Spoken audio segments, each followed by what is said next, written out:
Those people nga wala nag-believe sa Ginoo kato mga taong magbutbuot silang kinabuhi.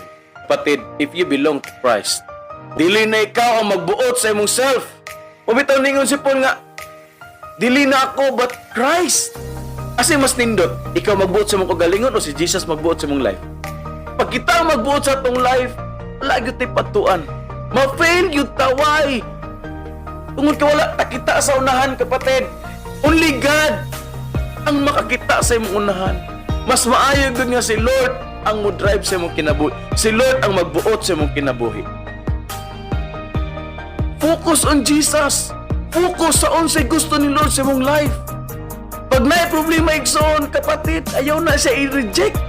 Ayaw na siya mangita na rin kag tao para unsay imong idea aning akong problema. No, go to God. Go to Jesus.